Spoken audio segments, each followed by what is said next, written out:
Ini ada satu pertanyaan saya yang mengenai standar.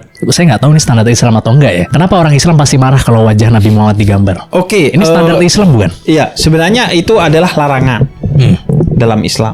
Dilarang menggambar wajah Nabi Muhammad karena Nabi Muhammad tidak pernah menjelaskan itu. Tidak pernah ada sahabat yang disuruh ngegambar. Sehingga kalau ada yang bilang, oh ini gambar Nabi, maka dia berbohong atas nama Nabi dan tempatnya di neraka.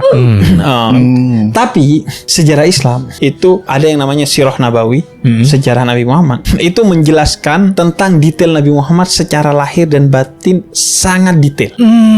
Wujudnya juga gitu. Iya wujudnya kan? Wujudnya Bukan iya. hanya akhlaknya, secara Rambutnya. batin, pola pikirnya, pola rasanya, tapi secara lahir itu sangat detail. Sehingga kata para ulama, seandainya menggambar itu boleh, bisa tuh digambar Nabi Muhammad.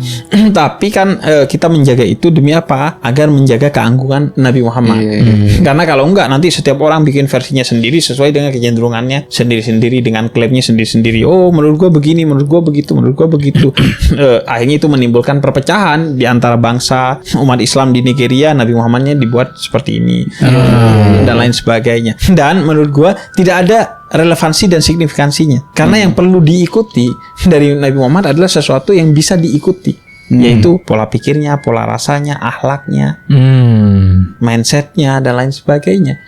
Kalau fisiknya kan nggak bisa diapa-apain. Takutnya dikultuskan juga ya maksudnya Akhirnya ya. juga menghindari pengkultusan. Pengkultusan seperti yang pernah terjadi sebelumnya.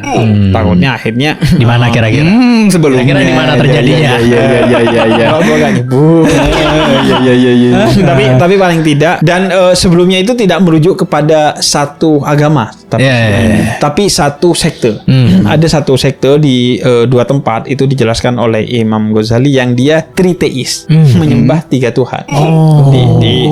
Di kultur bukan familiar. satu. Familiar. Bukan, itu Trinitas. Oh, itu beda. Trinitas. Oh, beda. Ada dua juga tadi. Iya. Terus jadi akhirnya untuk menghindarkan pengkultusan, maka tapi untuk sebagai teladan, maka dijelaskan, oh rambutnya begini, cara berpakaiannya begini, itu untuk juga jadi teladan bagi kita. Akhirnya teladannya dapat, tapi pengkultusannya enggak. Keagungannya dapat, tapi juga sebagai manusia juga kita bisa mengetahuinya karena penjelasan yang lengkap. Itu disebutnya syama'il, penjelasan tentang lahir dan batinnya Nabi Muhammad. Kalau dalail itu penjelasan tentang kemukjizatannya Nabi Muhammad.